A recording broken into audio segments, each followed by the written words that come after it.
get so to me. Maybe it's on the mic, on the floor. I used to do a lot of stuff. And I sort of didn't know which route to take this. But I'm gonna just start where I grew up. I come from. I was raised. So I was born in PG County, right? Prince George's County. So this crazy. Let's go. Right there in Bowie, Maryland. Eventually, we're gonna move to an office in Bowie, right? Okay. I'm just clarifying. So, yeah, my dad, he's from LA, he's from Compton, so you can probably tell how I kind of grew up in terms of discipline. My mom, she's from the PG area.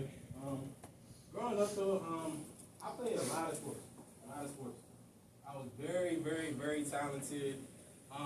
At a young age, I was the best. I'm not gonna lie, I could play any sport. I could just get on any field, tennis, basketball, soccer, football, skateboarding, anything. But eventually, as I started to get older, I didn't really like working that hard. And this is around like middle school, elementary school. But the problem with sports is that I was always in competition for whether you want to call it a spot, job, whatever you want to call it. And as an athlete, you really never be in actual control, and man, you can actually vouch for it. You'll never be in actual control of your landing in the future. And that was pretty scary. It's almost just like a job. Sometimes they can fire you faster than they can hire you. That's how you can think about it. You may be there for a month, 2 months, 3 months, and they can fire you, but it's like, dang, I barely even got to do anything, so it felt like I got fired faster than I got hired. And this is one comment or this one quote. I'm going to say, I don't know who said this. I just had it in my notes. I take a lot of random notes. I need to get more organized. But I do. Jobs will not give us the life we desire. They're not designed to. A company will pay you just enough to get the maximum value out of the paycheck. Often the employee will work just hard enough not to lose the job. They will work hard enough not to lose the job. As soon as the company finds someone else that can do the job faster or cheaper, the loyalty is out the window and you'll be replaced. So that's how I had to deal with a lot of things with sports at a young age, right? And why am I saying this? Like I said, you'll never be in actual control. I went through a phase of middle school, being the one, but like around high school when it started getting closer to everybody hitting growth spurts, people getting stronger, faster, people starting to get in the gym, I was just all settled on, oh, I'm naturally talented, I'm naturally this and that. I don't really have to work that hard. I used to play video games, my dad used to go to work, come back, hey son, did you dribble in the basement? Hey son, did you shoot this and that? I'm like, yeah, Dad, I did. We were just really lying to him, honestly. Because I knew if I said the other thing, he probably would have got mad. This is why you won't be great, this and that. But it caught up to me because when I started doing youth sports, I tried out for a lot of teams. I wasn't really the type of kid to have connections, know people. So I tried out for a lot of teams. I got cut from a lot of teams. And I'm talking teams that I thought I could be on, but it was just me being my own way, not listening to my parents, thinking that I knew it all. And that's a lot of our problem, even this day, these days, thinking we know it all. But what I'm about to tell you guys, a lot of people don't actually know this. I don't think anybody in this room actually knows this. So, around my senior year in high school, I only had one Division I offer. I couldn't win D3, D2. I had every D2 school probably, D3, but I thought I was D1. Guess what? I got a D1 offer from Morgan State, right? Got a D1 offer from Morgan State 4 days before I was about to commit. And if anyone doesn't know what commit means, it's like, hey, I'm going to Morgan, sign a contract. Someone else committed. You know Sherwin? Okay. You know Sherwin? Okay. Someone named Sherwin committed. Yeah, he committed before me. Therefore, the scholarship went out the window. So, the only way I could go to Morgan is if I walked on. Nobody knows this. I walked on to Morgan State, my freshman year. My parents did not want me to do that. My mom, it was just more so ghetto, and agency, like, you need some structure. Ooh, so I'm like, Mom, I get it. Like, I was hard-headed though. I used to skip high school. I used to do a lot. Just go to the gym and shoot, just play for money and things like that. I like money. But she was like, man, you don't need to go to Morgan. I'm just like, man, just give me there. Just give me the Morgan. Like, I think I know what I need to do. Just give me there. I don't care how it's done. Little did I know, I didn't know anything about school or how money, this and that. I didn't even know I was going to put my own self in debt. So I'm actually currently in debt right now. I had no idea. From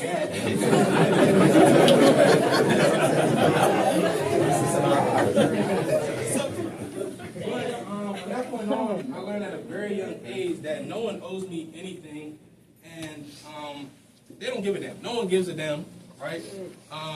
But I know if I can have any, or if I want anything, I can get it if I'm willing to work harder. So like I said, went to Morgan, walked on my freshman year.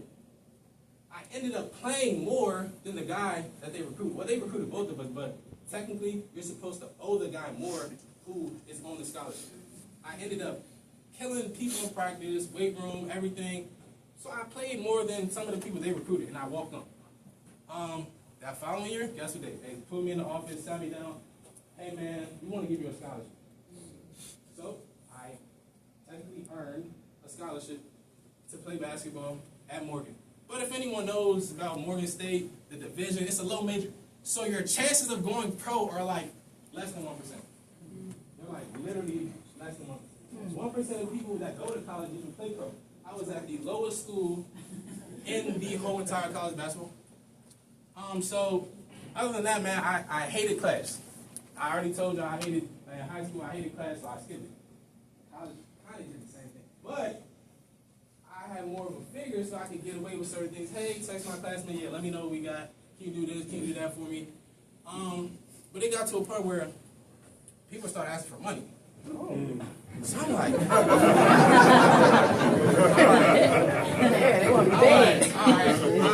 I thought I was doing something, playing basketball.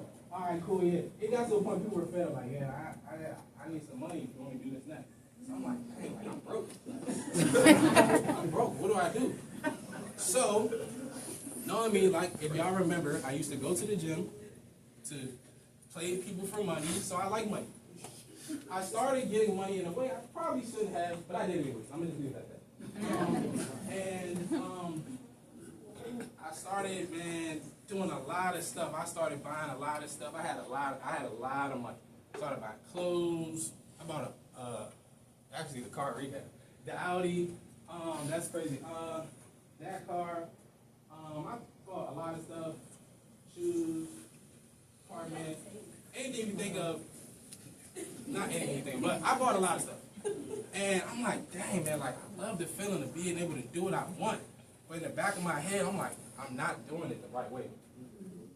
I'm like, at this point, I'm like, God, just give me a sign. Like I know I can hustle. I'm showing myself that I can work hard enough to do things for myself, to put food on my table. Just show me the right way to do it. So, yeah. What's next?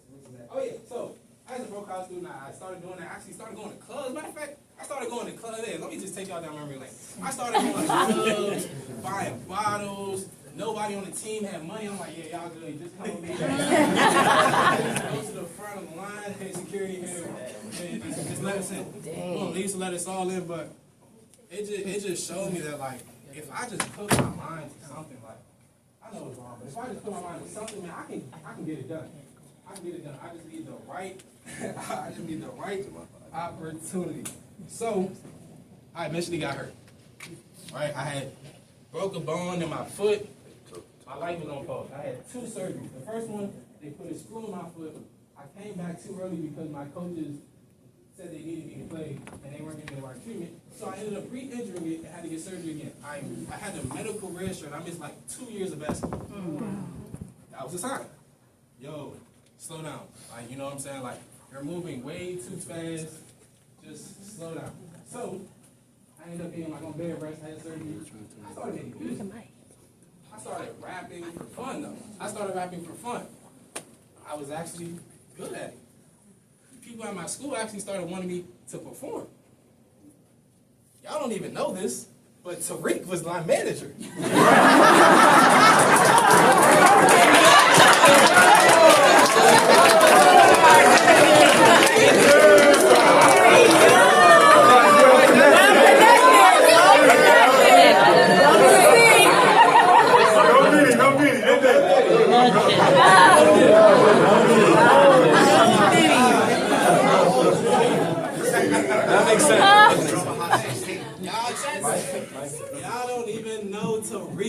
my manager. You just said it makes sense. Not only was he my manager, but he was the only person in our friend group that was telling us to do the right thing.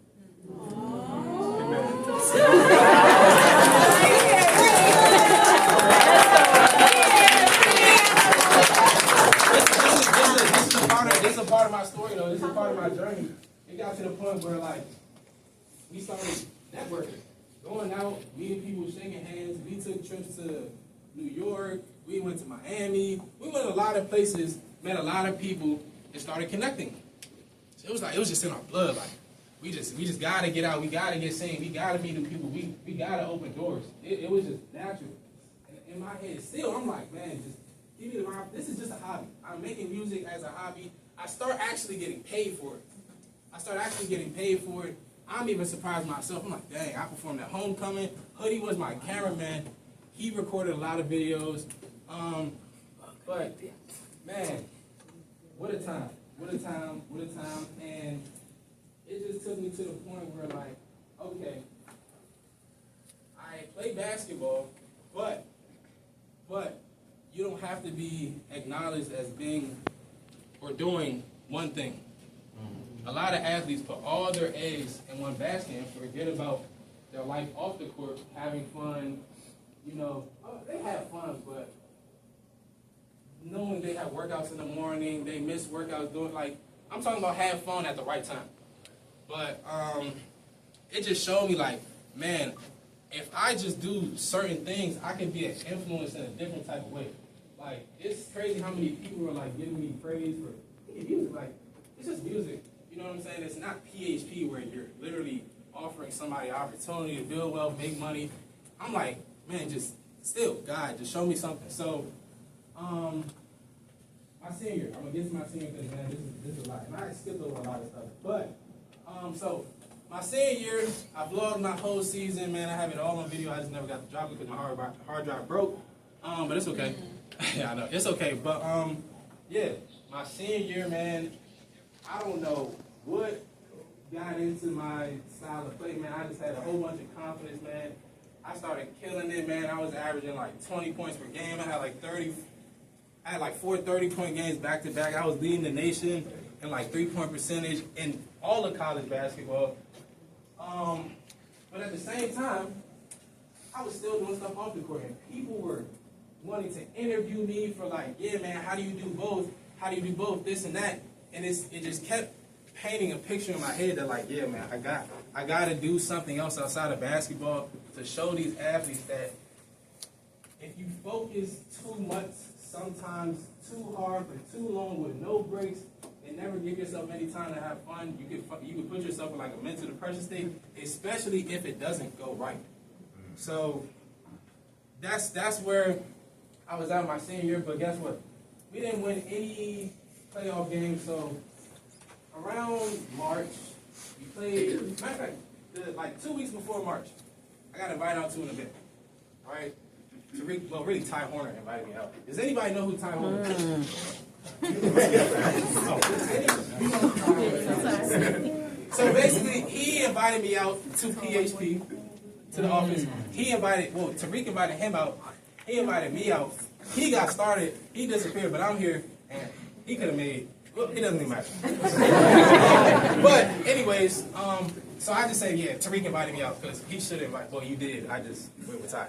But same thing. He invited me out to the office. Like, I just know it's Tariq, man, reliable source, man. I don't even gotta ask any questions. I'm there just because it's Tariq. That's the name of the game, though. So I went to the event. This event, obviously, this office. I went to be on him. As soon as I walked in, I'm just like, dang, like. Dressing sharp, man, unconditionally polite. I'm not used to this type of environment. Unconditionally polite. Never heard that word.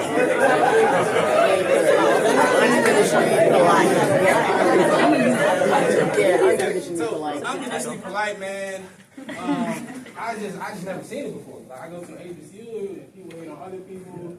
It shouldn't be like that. It's kind of backwards sometimes, but it's okay. We're gonna fix it here. Yeah, so I came out to the event, obviously, the office, everybody, I'm like, okay, yeah, the environment, it makes sense, I see it, okay, what do you guys do? Went in the back room, I saw the information. I thought it was too good to be true, so I kind of questioned.